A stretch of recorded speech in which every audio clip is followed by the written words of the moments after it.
So on the flip side of the good is obviously the bad. The bad would be the usage for disinformation,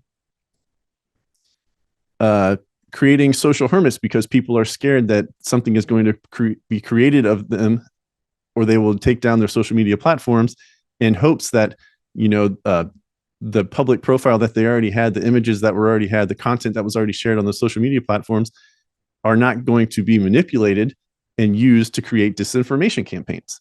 Used to smear someone. We recently heard about Taylor Swift and the video or the pictures and videos that were created of her that she came out and vehemently denied, saying that those are not real, those are fake.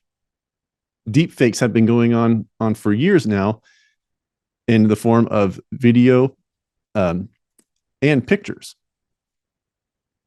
And then what are we going to do to fight against it?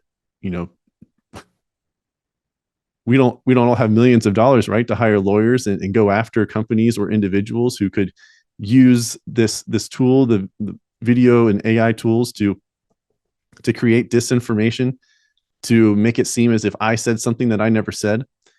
One of the videos on the Synthesia site was with the CEO when he was on Bloomberg UK, I think.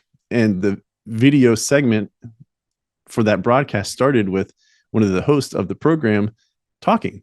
And then at the end of the video, it cut back to the actual host. And he's like, that wasn't even me. That was an AI generated video. I didn't even say those things, but it made it look like exactly me and me saying those exact things. So that is what we have to wrestle with. And OpenAI, in the release on their website for Sora, they address a lot of these things. They address and categorize it into 3 different categories. They have safety, capabilities, and research. And under safety, they state, quote, "We'll be taking several important steps ahead of making Sora available in OpenAI's products." Right? Again, they're going through red testing. "We are working with red teamers, domain experts in areas like misinformation, hateful content, and bias, who will be adversarially testing the model." End quote. Then it continues, quote, "We're also building tools to help detect misleading content, such as a detection classifier that can tell when a video is generated by Sora. We plan to include C2PA metadata in the future if we deploy the model in an OpenAI product." And it goes on. That's great. But I'm not sure if you've noticed or not, things tend to go viral before any type of fact checking occurs. Right? That is one of the things that has come from maybe what was originally intended to be good on social media platforms, the sharing of information, that is now seen as a negative. Right? That's the definition of viral. Viruses, right, just spread. They go everywhere, and it's hard to contain. If you most likely can't even contain it. And if you did try to contain it, the amount of resources that it's going to take for you to contain it, which goes back to my point about we're not all millionaires hiring lawyers for people who who libel and smear us and things like that, defamation.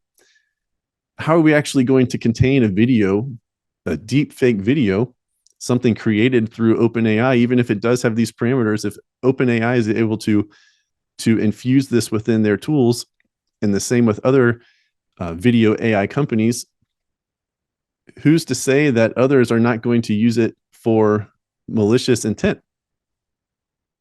Right? Where there's good, there's also going to be bad. That's true across all of society with everything, right?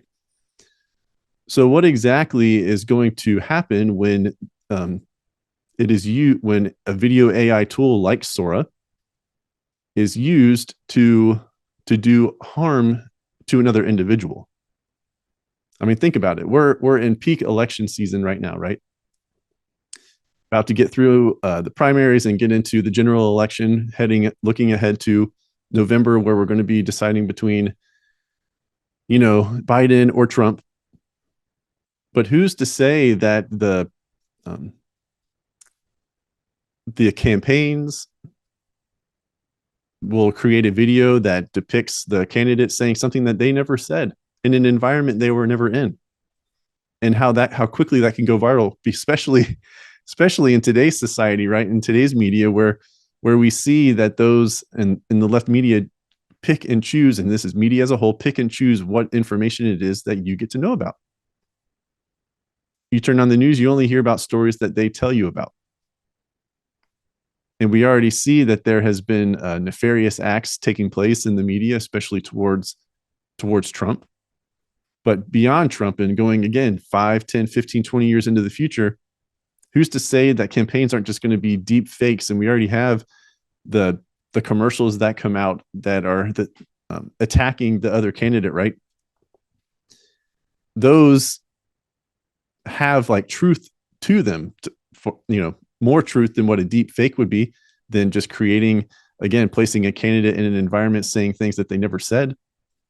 And then what, you and me are going to sit there and try to analyze the video and detect its metadata to see if this is, or its markers and its indicators to see if this is actually a real video? No. It's going to go viral. It's going to contribute to mis and disinformation. Not only that, but we've already have issues on social media platforms of girls being depicted doing sexual acts and just smearing them, right? The high schoolers we're talking about here, making it seem like a girl is posted in nude videos and everything, and then just, trying to completely wreck her life present day and her life in the future. So call me cynical, call me negative, call me pessimistic, but I am very concerned about where this technology could lead. Hi, I'm Brian Kletter, the creator and host of Counterthought. For more Counterthought content, watch these 2 videos and subscribe to the channel. Thank you for watching, and spread the word.